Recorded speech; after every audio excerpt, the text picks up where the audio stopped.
याद रखो मेरी इस बात को, एक दिन आएगा जब भारत की पार्लियामेंट में किसी मुसलमान का मॉब लिंचिंग हो जाएगा। जिसने एक मुसलमान एमपी को अनाप शनाप बका पार्लियामेंट में, मेरे सामने भी खड़ा हुआ था। मैंने कहा बैठ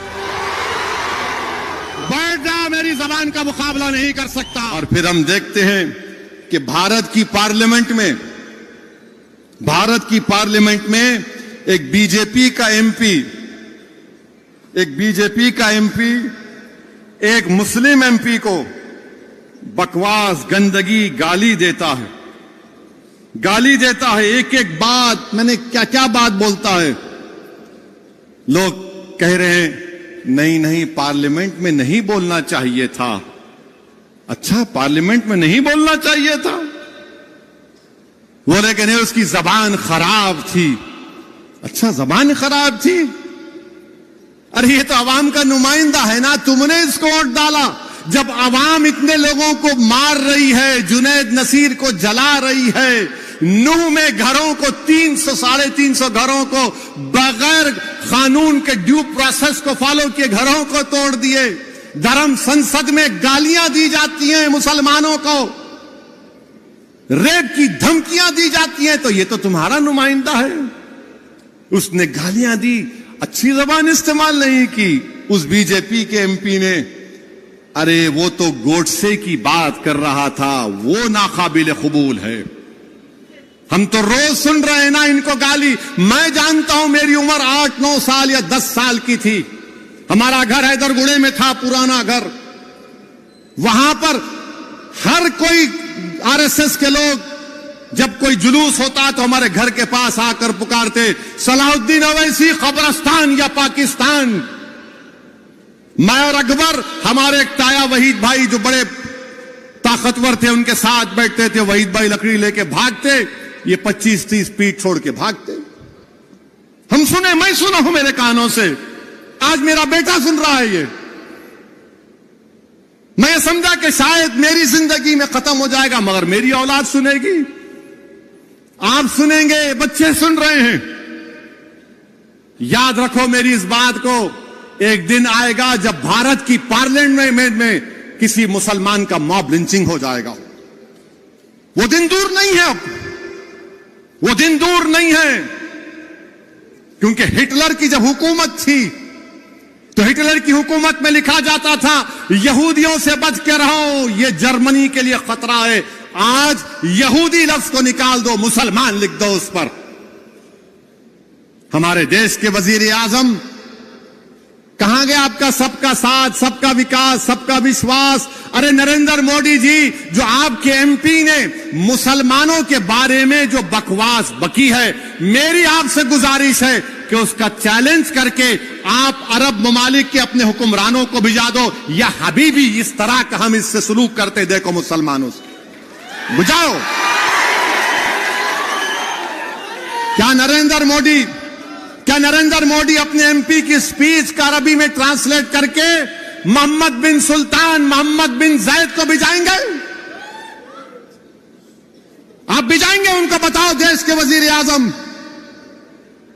क्या तुर्की के अर्दोगान को भिजाओ? देखो हम इस तरह भारत की नई बिल्डिंग में हमारे पार्टी का एमपी ने मुसलमानों को इस तरह कहा है।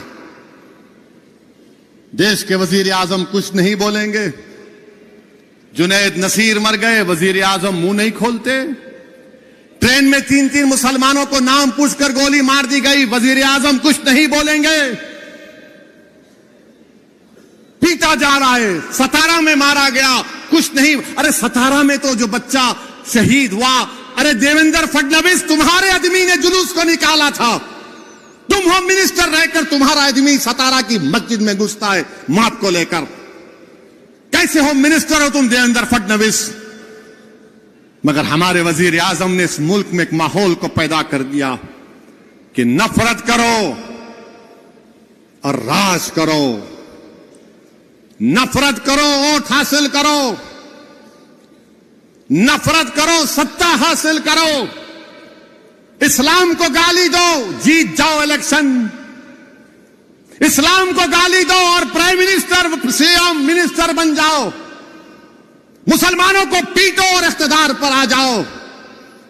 अरे कब तक चलेगा नफरत? ये याद रखो, ये नफरत खत्म अगर नहीं हुआ, ये जो आग लगा रहे नफरत की आग, याद रखो ये नफरत की आग में सब आ जाएंगे। हम मरने से कभी नहीं डरे, ना कभी डरेंगे इंशाअल्लाह ताला।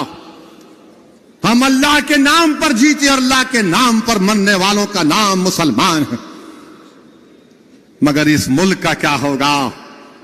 इस देश का क्या होगा जिसको हमने अपने खून पसीने से सींचा, जिसको अल्लामा फजल खैराबादी ने अपनी कुर्बानियों से आजाद किया? इस मुल्क को आजाद कराने के लिए हमारे उलमाए कराम ने जिहाद का फतवा दिया। मौलवी अलाउद्दीन, मौलवी इस्माइल काला पानी की सजा काटे, मगर आज देश की पार्लियामेंट में गाली दी जा रही है और बीजेपी सिर्फ उसको नोटिस देती है, लव लेटर देती है। मैं पूछना चाहता हूं देश के प्रधानमंत्री, अगर यही बात कोई आपके बारे में करता तो क्या होता इस देश में? बोलो वजीर आजम, अगर कोई ये अनाप शनाप गंदगी आपके बारे में कोई बोल देता तो क्या करते आप? आपकी पार्टी के लोग बंद मनाते, बोलने वाले के घर को जला देते। खामोशी इसलिए है क्योंकि गाली मुसलमान को दी जा रही है। सन्नाटा इसलिए है क्योंकि मुसलमान मर रहा है। याद रखो, ये देश के लिए ठीक नहीं है। जिसने एक मुसलमान एमपी को अनाप शनाप बका पार्लियामेंट में, मेरे सामने भी खड़ा हुआ था, मैंने कहा बैठ जा, मेरी जबान का मुकाबला नहीं कर सकता।